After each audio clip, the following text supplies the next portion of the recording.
국산 중거리 공대지 미사일 후보로 거론되는 터키 쏨 미사일과 SBS의 헷갈리는 보도 내용 정리.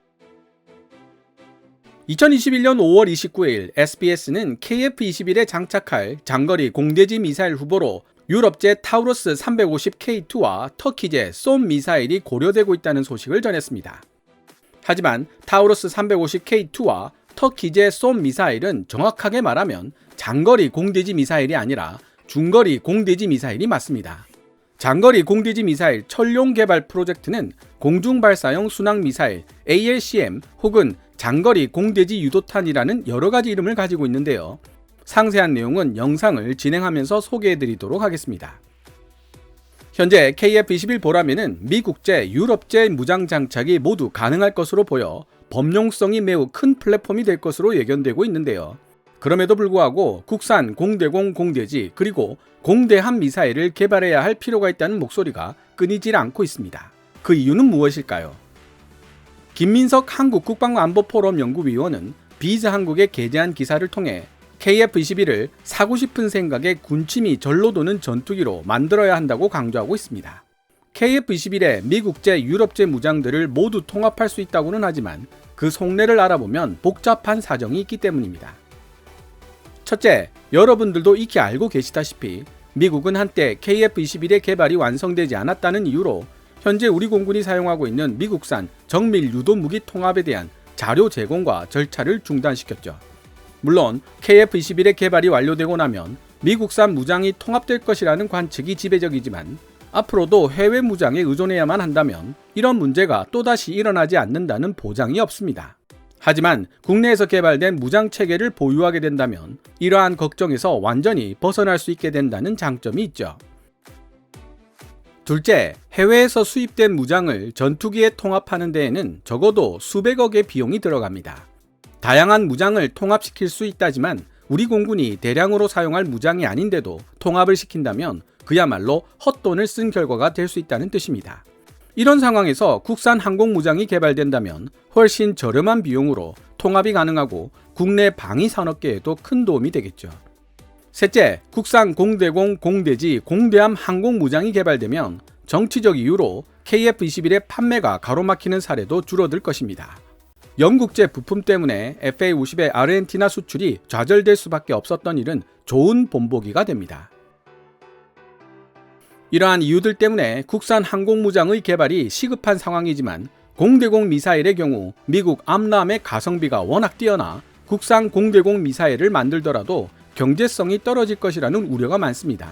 하지만 미국은 뛰어난 성능의 전투기들을 보유하고 있었기 때문에 정작 미사일과 폭탄 개발은 등한시해온 편이죠. 그 결과 국산 공대지 공대함 무장의 경우에는 충분히 경제성을 확보할 수 있을 것으로 전문가들은 예상하고 있습니다.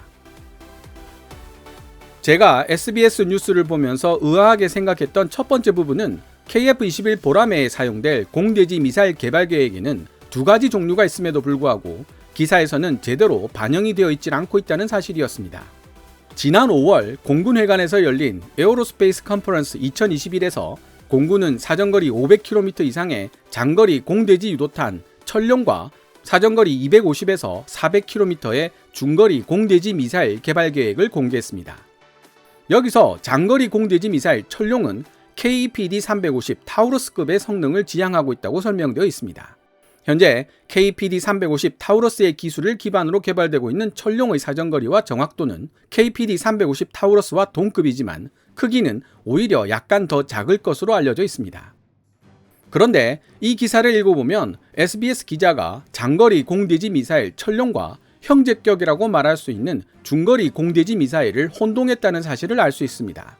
KPD-350 타우루스를 FA-50에도 장착할 수 있도록 크기를 줄이고 사정거리를 400km대로 줄여서 개발하게 되는 KPD-350K2가 중거리 공대지 미사일임에도 불구하고 SBS 기사는 KPD-350K2를 사정거리 600km 이상의 장거리 공대지 미사일로 잘못 소개하고 있기 때문이죠. 사정거리 500에서 600km의 장거리 공대지 미사일에 속하는 존재들이 바로 KPD-350 타우러스와 국내 개발 중인 천룡이며, 사정거리 200km에서 400km대의 중거리 공대지 미사일에 속하는 존재들이 KPD-350K2와 터키의 공대지 미사일 쏨입니다. 따라서 SBS 기사는 KF-21에 사용될 중거리 공대지 미사일 후보들에 관한 내용이며, 공중발사 순항 미사일이라고도 불리는 장거리 공대지 유도탄은 별개의 내용입니다. 오늘은 KF-21에 사용될 중거리 공대지 미사일 후보로 거론되고 있는 터키제 쏨 미사일에 대해 이야기를 해볼까 합니다. 그리고 장거리 공대지 유도 미사일 천룡에 관한 이야기도 차후 영상으로 준비해 볼 예정이고요. 먼저 해외 군사 전문지 airforcetechnology.com이 게재한 쏨 미사일에 관한 기사 내용을 번역해 살펴보고 이야기를 계속 이어나가 보도록 하겠습니다. 기사 원문은 노란색 글자로 표시됩니다. 스탠드오프 미사일 쏨은 터키가 독자적으로 개발한 최초의 자율형 장거리 고정밀 공대지 순항 미사일이다. 지상 및 해상 목표물을 공격하기 위해 투비탁 방위산업연구소와 로켓산이 공동으로 설계 개발하였다. 이 미사일은 이동 중인 지상 목표물이나 고가치 정지표적, 전략자산, 방공호, 노출된 군용기, 군용기 경납고, 지휘통제센터 및 해상표적 등을 제압하는 데 매우 효과적일 뿐만 아니라 각종 대응책과 레이더 간섭 효과에 대한 저항성도 가지고 있다. 2014년 10월 로켓산과 록히드 마틴은 5세대 다목적 전투기 F-35 라이트닝2의 내부 무장창에 탑재하거나 다른 항공 플랫폼의 외부에 장착할 목적으로 차세대 스탠드오프 순항 미사일의 파생 형태인 쏨-J를 개발하는 협력 협정에 서명했다. 이 쏨 미사일은 아랍에미리트 아부다비에서 개최된 2015 국제방위전시회 아이덱스에 전시되었다. 터키 최초의 토착 원거리 미사일의 개발. 쏨 순항 미사일의 개발은 2006년에 시작되었다. 이 미사일은 2011년 6월 이즈미르에 위치한 제2공군기지에서 처음 공개되었다. 2011년 8월 맥도널드 더글라스의 F-4E 2020 타격 항공기에 의해 처음 시험 발사된 후 2012년부터 터키 공군에 의해 운용되고 있으며 F-4E 2020과 F-16 블락 40 전투기에 통합되었음을 인증받았다.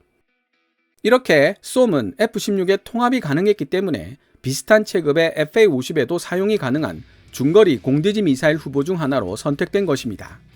터키 국방부 산하 방위산업부는 2012년 2월 케일 에어로와 쏨 무기체계용 터보제트 엔진 개발을 위해 2,500만 달러, 한화 약 280억 규모의 계약을 맺었다.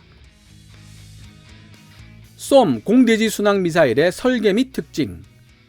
쏨 공대지 순항 미사일은 모듈식 설계를 특징으로 하며 치명적인 위력과 향상된 작전적 유연성을 제공한다. 지대공 미사일에 비해 사정거리가 훨씬 길고 레이더에 좀처럼 탐지되지 않을 뿐 아니라 나토 범용 무장 인터페이스 Universal Armament Interface UAI와 호환된다. 여기서 범용 무장 인터페이스 UAI란 마치 컴퓨터에 윈도우 설치 USB를 삽입하면 자동적으로 USB를 인식하고 OS를 설치하듯이 별다른 소프트웨어 수정이 없어도 임무 컴퓨터가 자동으로 무장을 통합시킨다는 개념입니다. 지금까지와는 비교할 수 없을 정도로 무장 통합 과정이 빠르고 간단해지며 통합 과정에서 발생할 수 있는 다른 소프트웨어와의 충돌 현상도 피해갈 수 있게 됩니다.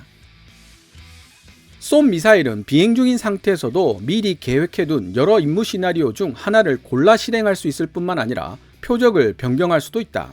미사일 후면부에는 양력과 기동성을 향상시키기 위한 제어 날개들이 장착되어 있다.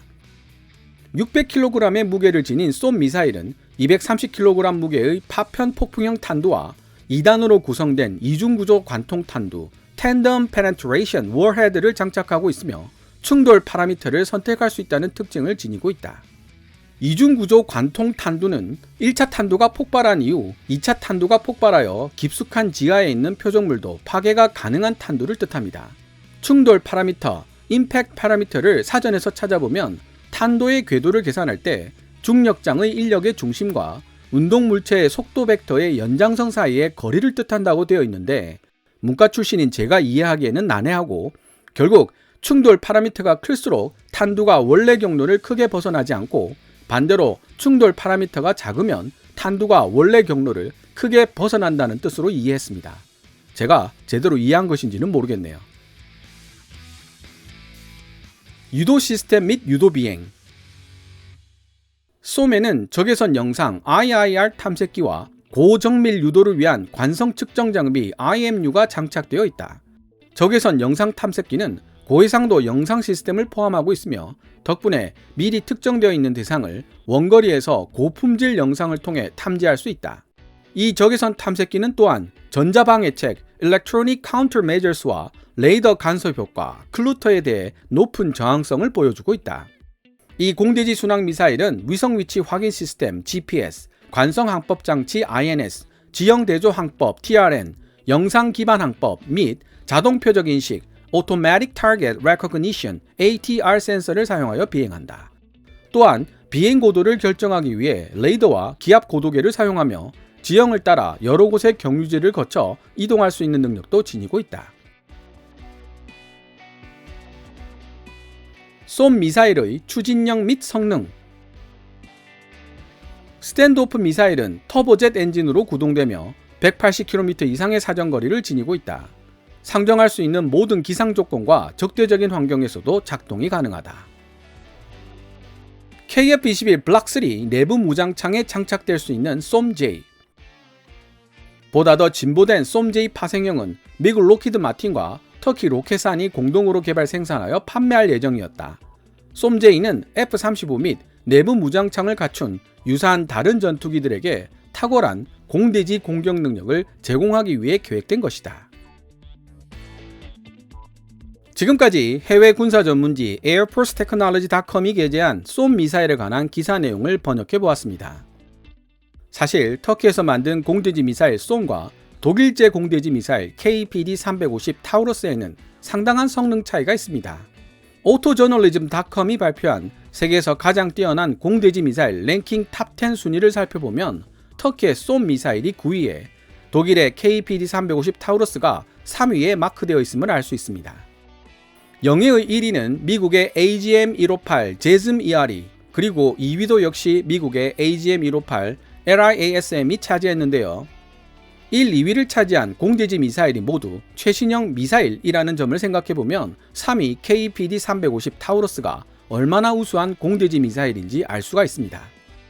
3위 KPD-350 타우러스와 9위 쏨 미사일은 일단 사정거리에서부터 상당한 차이를 보이는데요. 터키 쏨 미사일의 사정거리가 180km에서 250km인데 반해 KPD-350 타우러스 미사일의 사정거리는 최소 500km를 넘어갑니다. 타우러스를 소형화시킨 KPD-350K2의 경우에도 사정거리는 400km 정도 되죠. 따라서 성능으로 봤을 때는 KPD-350 타우러스를 소형화시킨 KPD-350K2가 압도적입니다만 문제는 가격과 실전 경험입니다. 쏨 미사일은 시리아 내전에서 실전을 경험한 적이 있기 때문이죠. KPD-350K2 생산을 주장하는 타우러스 코리아는 국내 파트너를 선정한 뒤 개발에 들어가겠다는 입장이고 KF-21용 중거리 공대지 미사일의 유력 개발 사업자로 꼽히는 하나는 터키 쏨 미사일 기술을 도입하여 자체 생산하겠다는 입장입니다. 왜 굳이 터키 기술을 도입하는 것일까? 라는 의문이 생길 수도 있는데요. 의외로 미사일과 무인 드론 분야에서 터키의 기술력은 상당한 수준에 도달해 있는 상태입니다. 2019년 국제해양방위사업점 마덱스에서 만났던 하나 에어로스페이스 관계자는 국내 기술로 전투기 엔진을 만드는 것이 가능한 것인가? 라는 제 질문에 미사일에 쓰이는 엔진을 대형화시키면 그것이 결국 전투기 엔진이 되는 것이라고 답하면서 인력과 자금만 대규모로 투입한다면 현재 기술로도 충분히 전투기 엔진을 만드는 것이 가능하다고 본다고 답하면서도 실제로 하나 에어로스페이스가 단독으로 전투기용 엔진을 개발하는 일은 가까운 미래에 보기 힘들 것이라고 진단했습니다. 항공 선진국들로 이루어진 국제 카르텔이 가만히 보고 있지 않을 것이며 잘못하면 항공기 엔진 업계에서 고사당할 위험이 있다는 것이죠. 이에 대한 상세한 내용은 KKMD 96화, 하나 에어로스페이스, 미국 항공 엔진 부품 업체 EDAC 전격 인수, 국산 전투기 엔진 생산 가능할까 편을 참고하시면 되겠습니다. 한국 항공우주산업 관계자도 터키의 기술력을 무시 못할 수준이라며 경계해야 할 대상이라고 언급한 적이 있습니다. 그만큼 군사력에 관한 터키의 인적, 물적 투자가 어마어마한 수준이라는 뜻입니다. 해외 기사 본문에서도 언급되지만 터키의 쏨 미사일은 F-35 스텔스 전투기를 위해 파생형이 개발되고 있던 중이었습니다. 터키 에르도안 대통령이 러시아 대공 미사일 S-400을 무리하게 구매하면서 터키는 F-35 사업에서 완전 퇴출당하게 되었고 결국 터키 쏨 미사일도 한계에 부딪혀 있는 상황이라고 볼 수 있습니다. 그렇다면 훨씬 유리한 조건에서 기술 도입이 가능할 확률이 높을 수밖에 없습니다. 이는 자연스럽게 타우러스 코리아의 KPD-350K2 중거리 공대지 미사일보다 경쟁력 있는 저렴한 가격으로 이어질 것이며 내부 무장창을 보유하게 되는 KF-21 블락 3 버전에서 사용할 수 있는 내부 무장창 탑재형 공대지 미사일 개발로도 연결될 수 있습니다. 하나 관계자가 터키 쏨 미사일이 가장 현실적이라고 언급한 데는 이런 배경이 있지 않을까 생각해봤습니다. 김민석 한국국방안보포럼 연구위원은 비즈한국 기사를 통해 KPD-350 타우루스에 기반을 두고 만들어지고 있는 국산 공중발사형 순항미사일 ALCM 철룡을 먼저 개발한 뒤 사정거리와 크기를 줄여 중거리 공대지 미사일로 만들거나 공대함 미사일로 전환 개발하는 방안도 생각해보자고 제안하고 있습니다. 이런 방식이라면 따로 터키 쏨 미사일 기술을 도입할 필요가 사라질 뿐만 아니라 개발 비용과 생산 단가 그리고 개발과 관련된 위험을 크게 줄일 수가 있기 때문이죠. 한 가지 짚고 넘어가야 할 부분은 현재 장거리 공대지 미사일 철룡이나 중거리 공대지 미사일을 어떤 방식으로 개발할 것인가에 대한 명확한 의사결정이 이루어지고 있지 않은 상황이라는 점입니다. 2021년 연내로 모두 결정될 것으로 보이는데요. 오늘 영상을 제작하면서 장거리 공대지 미사일, 공중발사형 순항미사일, 장거리 공대지 유도탄 등 다양한 명칭을 지니고 있는 ALCM에 대한 궁금증이 생겨나게 되었습니다. KF-21에 장착될 경우 게임 체인저로 등극하게 될 것이라는 기대를 한몸에 받고 있는 ALCM이 어떤 역할을 하며 중거리 공대지 미사일과 어떻게 조합 사용될 수 있는지도 차후 영상을 통해 탐구해 보도록 하겠습니다. 오늘 KKMD에서 준비한 내용은 여기까지입니다. 좋아요와 구독 그리고 광고 시청은 제작자에게 큰 힘이 됩니다. KF-21 등장 오프닝 영상을 후원해 주실 분들은 고정 댓글의 계좌를 참고해 주시기 바랍니다. 지금까지 시청해 주셔서 감사합니다. Kevin's Military Channel KKMD